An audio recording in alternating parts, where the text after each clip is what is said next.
Great. Well, welcome everybody. We're so excited to have you today. My name is Ellie Burns, and I am the Director of Nonprofit Relations with the Community Foundation. And we're here to talk about Giving Tuesday. So I don't know about you, but I'm struggling to believe that it's November 1st. And this morning, the holiday commercials were flooding TV, which is like, it's real, it's here, we're on our way. We're really excited today to spend some time thinking about Giving Tuesday with a few of our colleagues.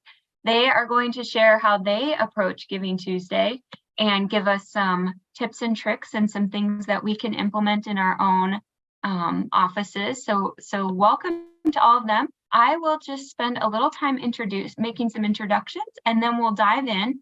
We are going to spend some time hearing from each of our presenters, and then we will break out into some separate rooms. So if you've got questions or if you want to dive into some specifics in your shop, we can talk through those. And then we'll come back together as a big group and close out with, what did we learn from those breakout sessions, and how can we utilize the Give DSM platform to promote your project or need in the greater Des Moines community. So I will go ahead and say welcome, first of all, to Clara Bergen and Emily Parker from the Greater Des Moines Habitat for Humanity. Clara is the Director of Advancement at the Greater Des Moines Habitat for Humanity and a champion for affordable homeownership in Central Iowa. She is a fundraising professional with 8 years of experience, and her passion is connecting individuals and organizations to the causes that matter most to them. And in her free time, Clara loves to bike and knit. Hope not at the same time. Emily is the Donor Relations and Events Manager at the Greater Des Moines Habitat for Humanity, and she works to advance and celebrate affordable homeownership in the community. Emily served 2 AmeriCorps terms with the Greater Des Moines Habitat before joining the staff full-time, and she's grateful for the opportunity to uplift the community's generous support of the Habitat's mission. Outside of work, Emily enjoys thrifting and live music, which you could do those at the same time. We'll also welcome Joan Bindle, who is the Vice President of Philanthropy for Mercy One Des Moines Foundation, where she is the Major Gift Officer, Planned Giving Officer, and Operations Leader. Joan holds an MBA from Drake University and earned her Certified Fundraising Executive designation in 2017. She has 30 years of fundraising experience serving healthcare, higher education, and religious organizations. And finally, I will welcome our very own Addie Olson. Addie is the Senior Director of Marketing and Public Relations at the Community Foundation of Greater Des Moines. She has a background in broadcast journalism and previously worked as a local news reporter. Addie has worked in the nonprofit sector since 2017, and she loves sharing stories of impact in Greater Des Moines. Addie is a member of the Iowa State Greenlee School Advisory Council, and she is a licensed drone pilot. So that's very cool. So welcome to all of you, and I am just going to go ahead and kick it over to Clara and Emily to get us started. So welcome and thanks for being here. Awesome. Thank you so much, Ellie.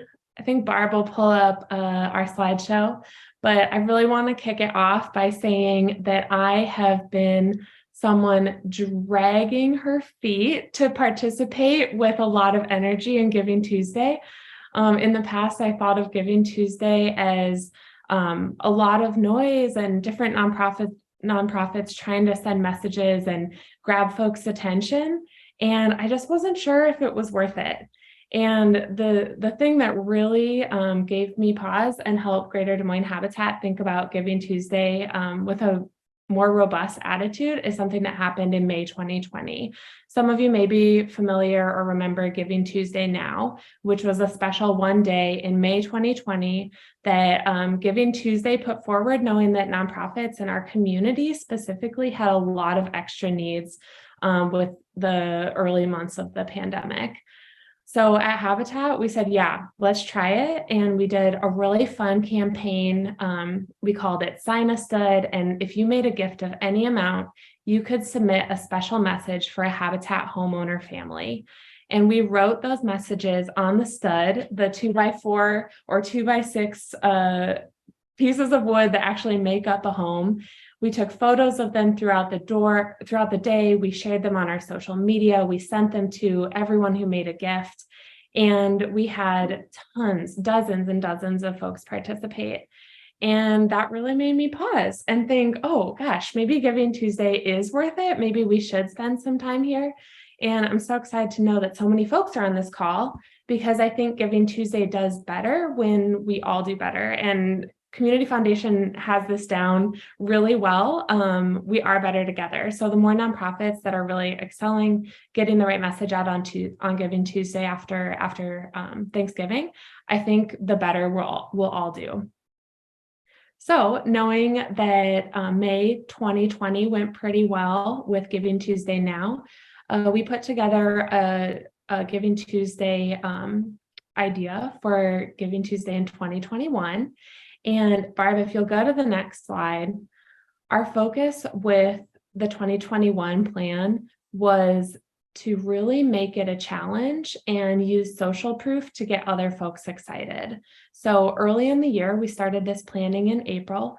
We set up a meeting with a donor that has a really strong connection to Habitat. It's one of our board members, Paul Livko, and his partner, Melinda Urich. That we sat down with the two of them and said, Paul, Mel, you are really active on social media. This is something we want to give a shot in 2021. And we made the ask. We invited them to consider a $5,000 additional gift that we could use as a challenge gift to unlock. And they said yes. I think it was a really easy yes for them. And they were super excited to sign our pledge form, which we made really clear was contingent on our challenge. So with our challenge, we said we have to secure gifts from 100 donors on Giving Tuesday in order to unlock that additional $5,000 from Paul and Mel.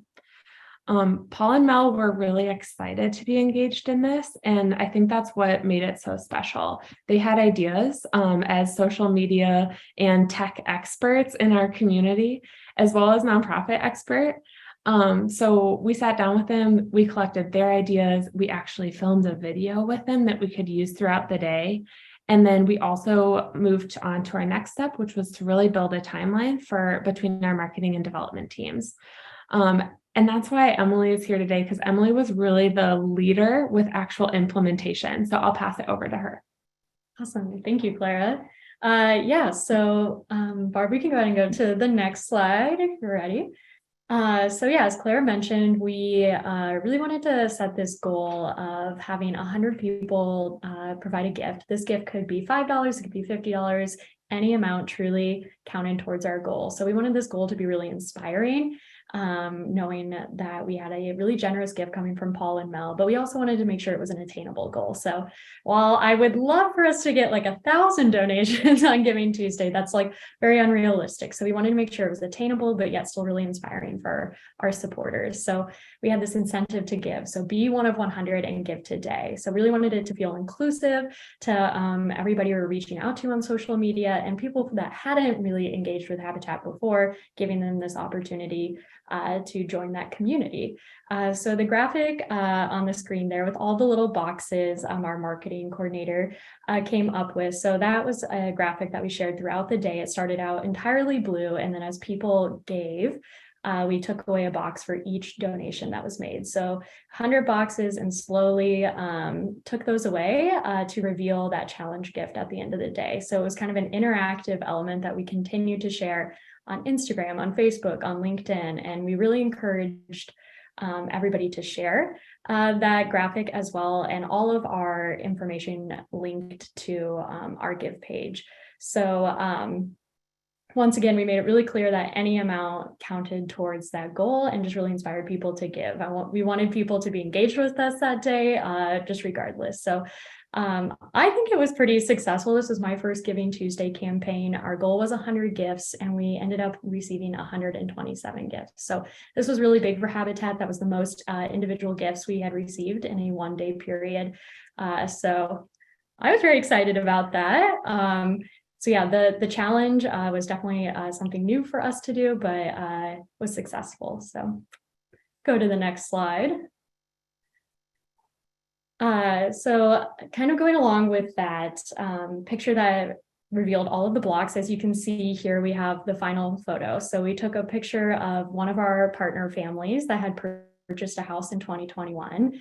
And they kind of made that announcement of, hey, like, thanks to you, this is the gift that was unlocked. And we shared this on all of our social media platforms. We sent emails to those that had donated, making sure that they knew that, hey, this is the mystery gift that you helped us unlock. But yeah, branded graphics and their use on social media were a really big part of making this successful for us. So the logo that says Giving Tuesday on it, actually, that is Giving Tuesday provides graphics on their website, which is really helpful for nonprofits.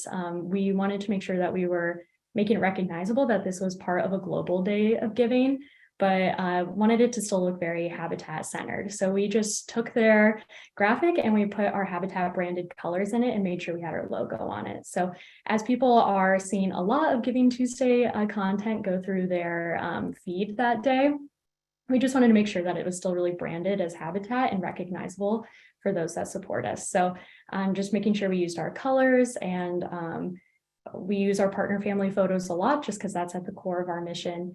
So those were kind of the things that we were sharing throughout the day. And then we created a social media toolkit, which included these graphics, included text that people could put on Twitter, Facebook, etc., or just including instructions on how to repost our content. And we shared that with our board members, committee members, Paul and Mel, really anybody who would read my emails that day, got a social media toolkit from us. And that was a great way just to like really encourage people to engage beyond giving and encourage their network to give. Because in addition to receiving gifts this day, it's just a really great way to allow more people to connect with your organization and maybe have that entryway of not, if they hadn't known how to give in the past, maybe this is a really good way for them to start that relationship with your organization. So yeah, we just really wanted it to be really recognizable to Habitat. And once again, we linked all of our graphics and emails, anything like that, back to our gift page. So that way, if they happen to like that image and they clicked on it, hopefully it inspired them to make a donation. Yeah, we can go to the next slide.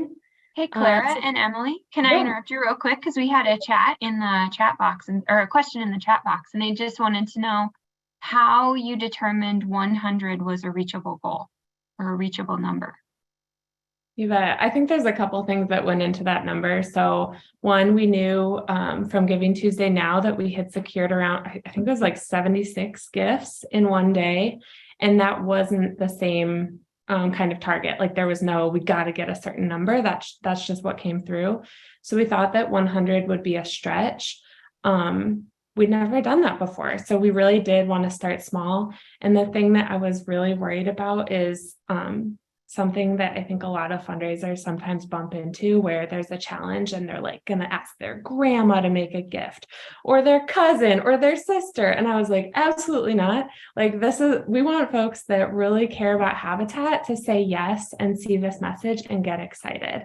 So 100 was, as Emily said, something we thought was attainable. I think the second part of that is that we really leaned into that will you be one in 100 theme. And being one of 100 really makes you feel like you're part of something special. I think when the number gets even bigger, maybe your gift doesn't feel like it's as big of a deal. So we thought leaning into that was a simple theme. That sounds great. But yeah, so kind of just going off of that, communicating that one of 100, wanting to make sure we were getting that on people's radar. So that way our goal was attainable and we weren't just kind of throwing it on our supporters' plate. We did create kind of like a communications timeline. So 2 weeks prior to Giving Tuesday, we sent a save the date email and posted on our social media. We also included that in a newsletter that we send out at the beginning of every month. So just kind of getting it on people's radar, letting them know, hey, if you're thinking about Giving Tuesdays, you maybe see it in the news. Think about our organization. And then throughout the day on Giving Tuesday, we had several email updates, various social media posts, just kind of did those incrementally throughout the day, giving people updates of where we were at, and just kind of in that process, just to let them know, like, hey, we need 22 more donors, like, please help us out in that. So we kind of just did those when it felt right throughout the day. And then the next day we posted that our goal was met, and just kind of a big thank you with that. And all of that was done virtually. So we really focused on doing everything on email or social media. But we did provide a handwritten element by sending thank you letters to everybody who did donate on Giving Tuesday. And Paul and Mel helped us sign those cards, just really expressing our gratitude for those that helped us meet that goal that day. So really stressing the impact of virtual communication on that day, just because there is so much content going out that day, and it is such like a rapid decision to donate that day. So a lot of content going out that day. Let's see here, I just saw a question pop up. What made you decide to raise all the money on one day versus a week a month?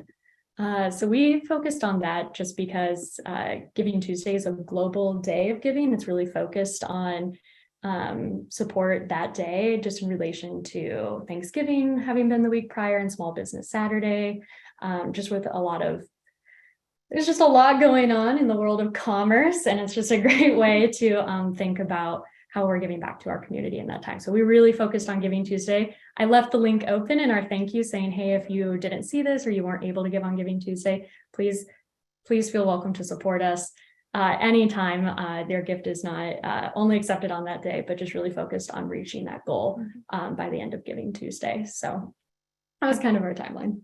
I think the part I'd add to that is just there's an extreme urgency of making the challenge specific to one day. Emily still shared we had some save the dates, like information leading up to, but this campaign is really in tandem with a lot of other year-end fundraising that we have going on, a match campaign that ends October 31st, an annual appeal that lands the beginning of November and the beginning of December, as well as a gingerbread fundraiser and a specific year-end fundraising campaign. So we have a lot of sort of simultaneous communication so as not to like inundate one campaign, our constituents with like everything at once. It was easier to really focus Giving Tuesday on one day. And then if we want to go to the next slide, I'll try to be really brief. I know we're running out of time here a little bit. So, so just based off of what we had seen as the results for 2021, we decided for this year that we kind of really wanted to try the same plan again, just to see if that's something that really works for our supporters and our organization. So we're kind of just going forward with that, but there are a few changes that we wanted to implement and kind of try something new just to see if that encourages more support. And this year we also have a new challenge donor that we'll be working with. So just engaging another person that's really close to our values and mission, and they're very excited about that as well. So keep your eyes open on our social media. But then we updated all of our graphics to make sure they clearly state the new date of Giving Tuesday. We want to add a text to give segment, and this would specifically go towards our volunteers or people that gave to us last year, just to see if that's something that our donors would be cool with, or if they would like to give that way. That's kind of a really new technique for us, but this felt like a good day to try it out. And then we also kind of want to add a visual countdown to the page, just to really, as Clara mentioned earlier, stress that urgency that, hey, we really need to meet our goal in this amount of time. And I don't know about anybody else, but when I see a timer, I'm like, oh my goodness, okay, here we go. But maybe that's anxiety, who knows? Yeah, so we just want to add a few small changes throughout, but really just stress again to our community to really share our Giving Tuesday messages and our posts in their community, because really just like spreading the word of Habitat and the word of Giving Tuesday to folks really makes a big impact. I mean, we see that with even people who apply to be part of our program, that sharing information is just so impactful. So that's the big thing we're going to continue to stress again this year, but the things that we're doing internally to make that happen is kind of everything we just laid out, and I'm excited to hear what everybody else likes to do. But next slide is just wishing you all a very wonderful Giving Tuesday from some of our lovely family members that we work with. So cool. Thank you. Clara, do you have anything to end with? No, Cool. thank you. Thanks, everyone. Thank you, Clara and Emily. I will pop in quick before we move over to Joan because we did have 2 more questions and I love the questions, so keep them coming. Somebody was wondering if you'd be able to show or talk through how you created your social media kit, which that might be a longer answer. So if we want to pause on that one, if it is a short answer, maybe we hop to it now, but if not, maybe we pause on that and see if we have time at the end, or maybe we can connect them with you afterwards. But the other question that might be quicker answer is, were your donors primarily new, or was it existing donors who gave an additional gift? I'll answer that one first. I think so. I thought we had a pretty good mix. We definitely have like consistent supporters that are really passionate about giving to a lot of our appeals. But definitely, Karen, do you know the specific breakdown? I think we had really good numbers. If I recall, it was around 30% first-time donors, which is pretty incredible. We only see that many first-time donor gifts in challenges where we've engaged like a challenge or a match or something like that. That tends to be the most successful. And it was cool too to see on some of those we could trace back to, oh, this person gave because they saw so and so post it, or people kind of had communicated that with us. So it was kind of nice to see too who was a new donor based on how they had seen our content that day. For the social media toolkit, try to be really, really fast. That was really just a really good collaboration with our marketing team of taking those graphics. I wrote out all of the text. We just kind of put it in a file, like a virtual file. At the time it was like a Google file, but anything would work. And we shared that out and just had really clear instructions on what we were doing for the day and just how to implement that on social media, especially if that wasn't somebody's strong suit. And they didn't just intuitively maybe know how to repost it on LinkedIn and share it with their network or something like that. So it was really instruction based, and then making sure that the graphics were very clearly attached and easy to access. So long story short, files. Awesome. Well, thank you both so much. So so now we'll go ahead and hear from Joan. So welcome, Joan. We're excited to hear from you. Thanks, Ellie. So as we know, is your organization ready for Giving Tuesday? Barb, you can move on a slide. When I was talking to Addie about this, she's like, well, you kind of represent one of the larger organizations that does Giving Tuesday. But what I really wanted to share was that our Mercy One Giving Tuesday team, even though we have 8 team members, Giving Tuesday really consists of 2 people, me and Kendall, who's online today. Kendall is our annual campaign and communications manager. And I'll give most of the kudos to Kendall because she is fantastic with our social media on Giving Tuesday. And to celebrate our success last year, she was on maternity leave and had everything preset to run during Giving Tuesday. So it was so seamless that she did everything in advance prior to that, and we had a really successful week. So smaller nonprofits can do this. There's a way that you don't have to put all of your energy on the one day for Giving Tuesday. So Barbie, you can go to the next slide.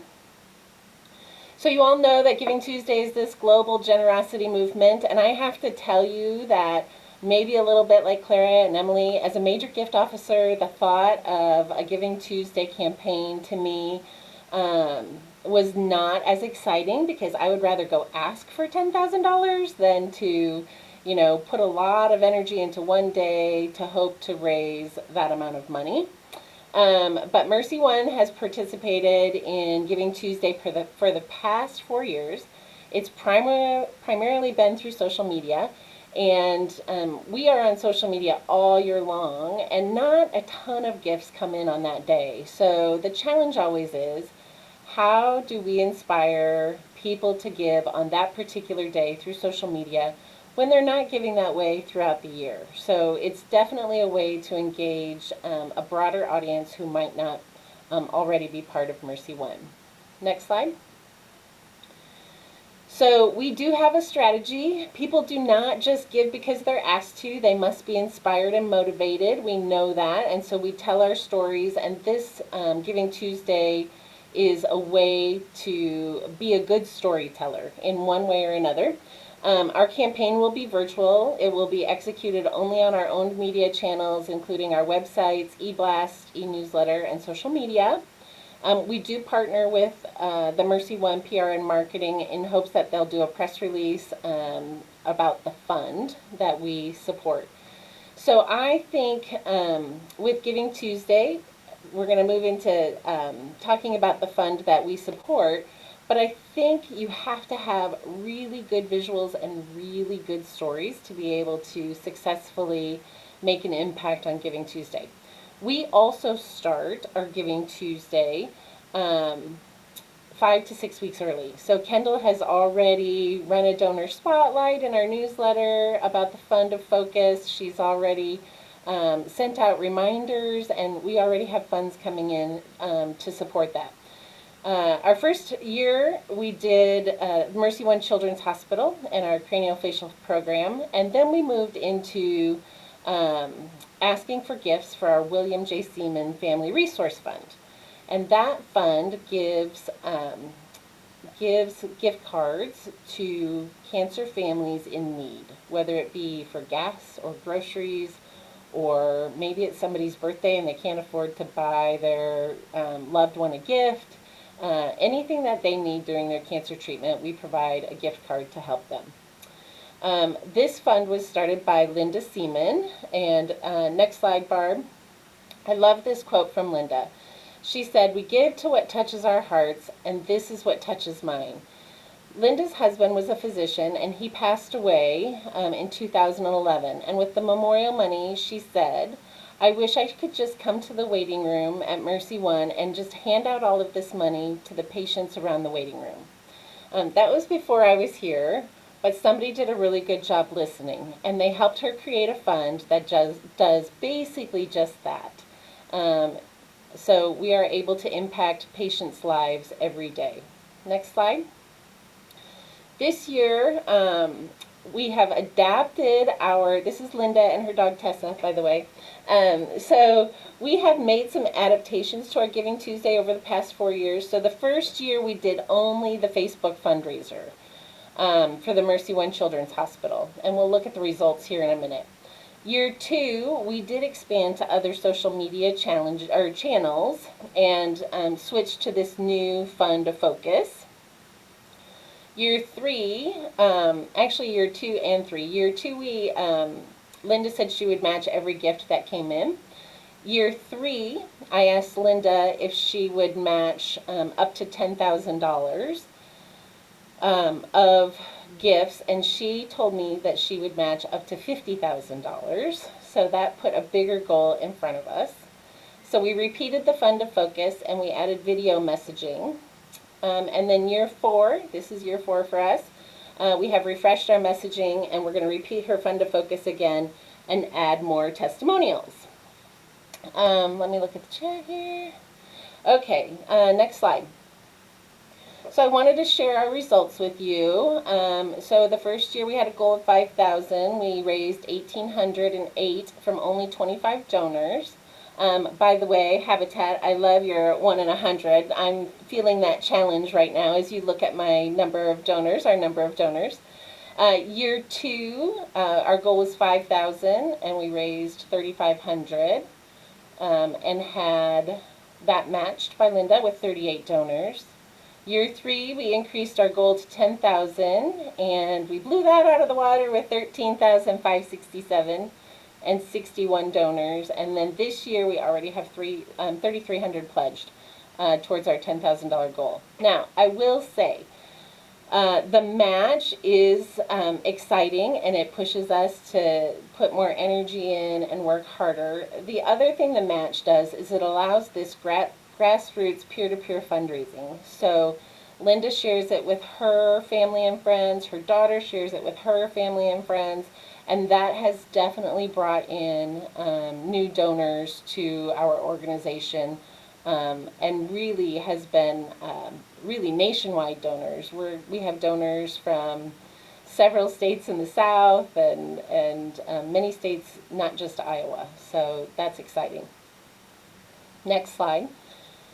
So this is just a little snapshot. We do make a banner. Kendall takes care of all of the planning, just like Habitat. We do have a social media guide. We have a strategy guide. So Kendall designs a banner every year with the Giving Tuesday logo. You'll see some of our quotes. We work hard to work with our nurses and nurse navigators to have them share a little bit with us about the impact. I think that's the other thing, is that you really have to share the impact. So this nurse said, I've had many patients brought to tears when I'm able to give them a gift card at just the right time to get them over that financial drought. And then our nurse navigators who help us with this program are extremely grateful for the generosity of the Seaman family and the support that we receive from outside the community. Next slide. So somebody asked, how do I set up a Giving Tuesday page? Well, how we do it is when we market on social media, primarily Facebook for Giving Tuesday, we drive all of our traffic to our own website. So the first thing we do is we set up a website especially, or a donation page especially for Giving Tuesday. And then we drive all traffic to that site with, and on the specific landing page, that's the one where we have our testimonials, our data, our impact, our video. We link our giving page with a specialized form. We use Razor's Edge and Online Express. And so through that form, if you have those tools, there is like a giving bar that will update throughout the day to show us where we are in our progress, the progress bar. For the first few years, we just did that as a manual process. Kendall would check it every hour and update the progress bar, but now it does it automatically. And then we also, last year, used a program called Rallybound and Neon that also helped with that. Rallybound also allows you to do text to give. So if you're interested in knowing more about that, let us know. This is a snapshot of our Facebook page. We also set up an event on Facebook. So this is already out there. You can see Linda is interested already. That's exciting. She watches this very carefully. So already this month we have that set up. We post 1 to 2 times a week now leading up to Giving Tuesday. We will post every hour on Giving Tuesday, which is really outside our norms and outside of our policies of how much we're supposed to post and not post. And every single post will have a call to action and a link back to our website. And as I mentioned, the donor and her family shares our posts. We also, throughout that day, sprinkle some posts throughout other social media platforms, including LinkedIn, Twitter, and Instagram, also pushing people back to our webpage. Next slide. And then don't forget, it's not just Giving Tuesday, but we also take the time to have a day of thanks on Wednesday. So while we're preparing all of our social media posts, we also prepare that thanks to the donors on the Wednesday after Giving Tuesday. Last year that included a video from Linda herself telling people thank you for supporting this wonderful cause. So that's all I have for today. If there's any questions, great. Otherwise, I can answer those in the breakout rooms. Awesome, Joan. Thank you so much. We did have a couple questions, but I think Addie addressed them, and yeah, we will always have time in the breakout rooms too. So yeah, so I think I'll go ahead and say welcome to Addie.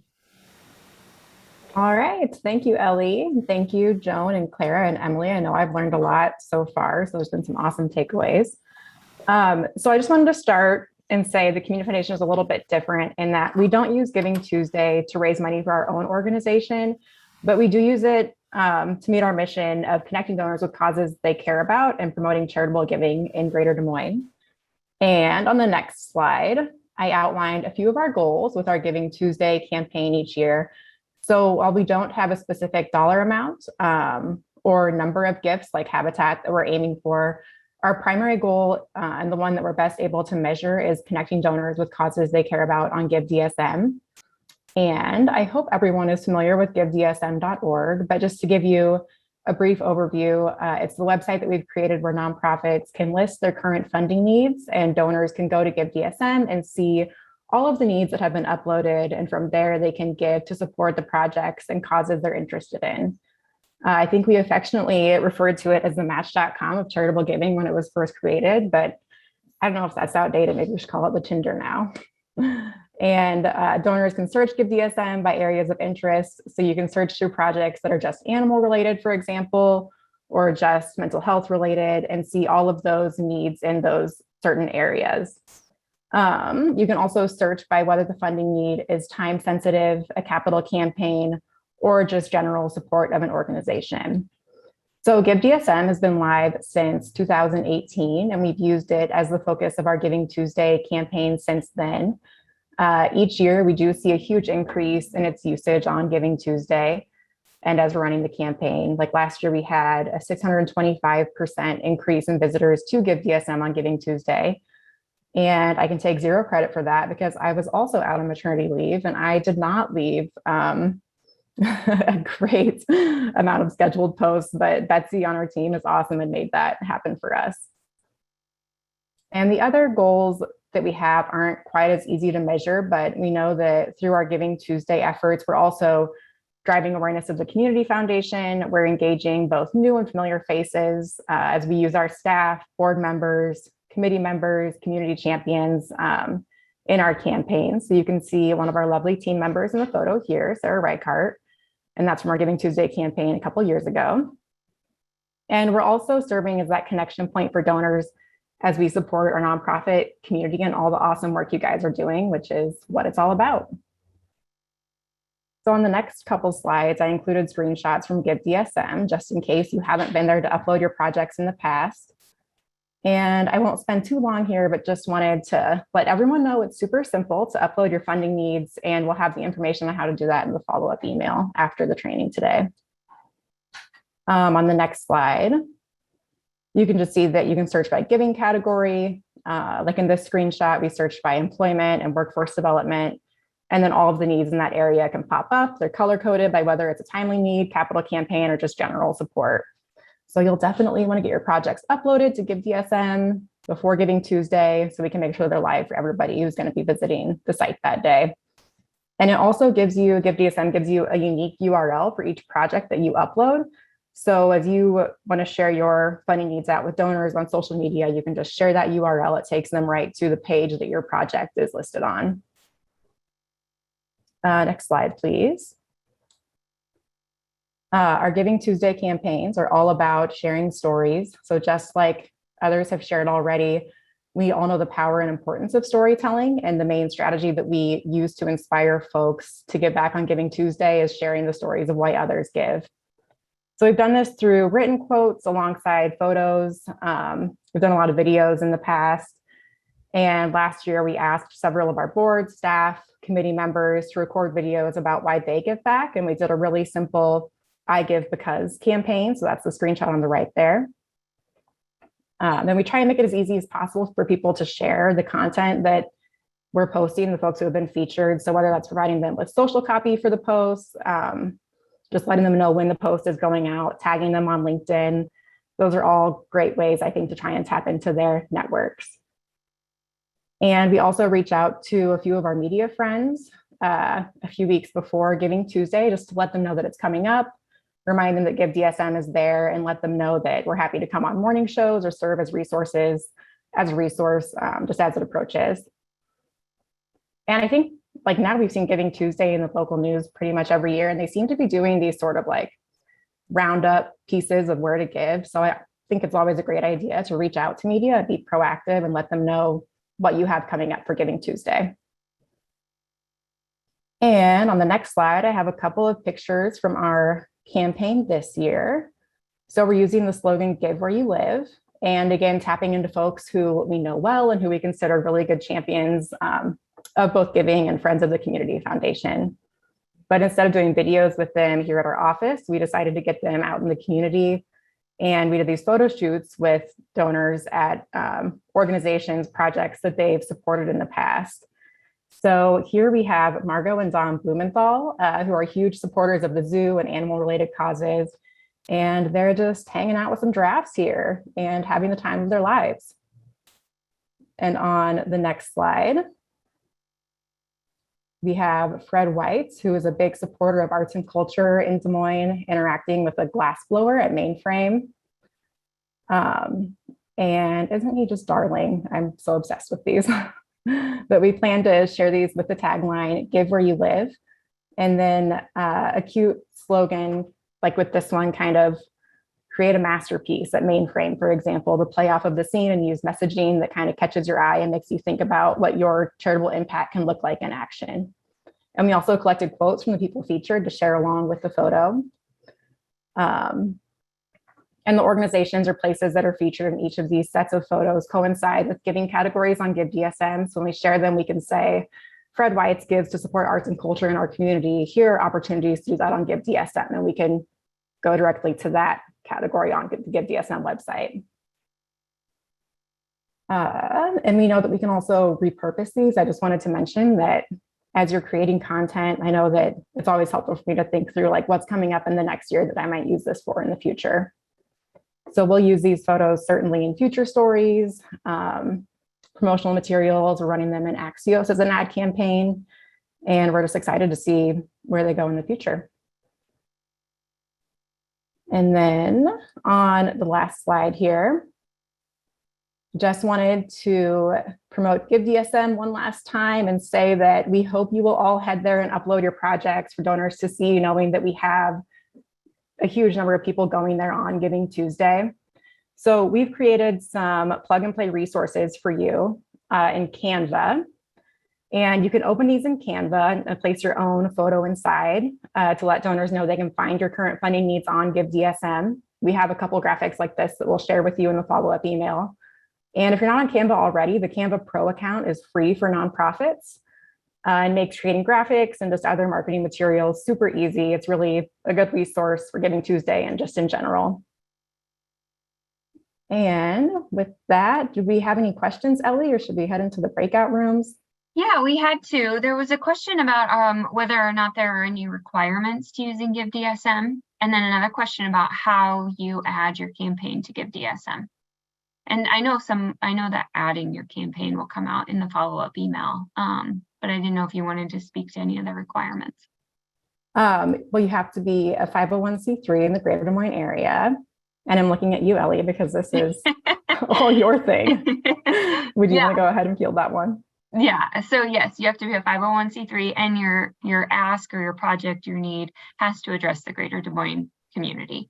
And so we do have some statewide entities that might have a specific greater Des Moines need. And so we just say, make sure you speak to that. That's what your ask is about. And then as far as adding your campaign, I put the website in the chat box, and that we will follow up with that link as well. And it's a online form that you fill out. We ask for a picture and a description and the amount of money that you want to raise.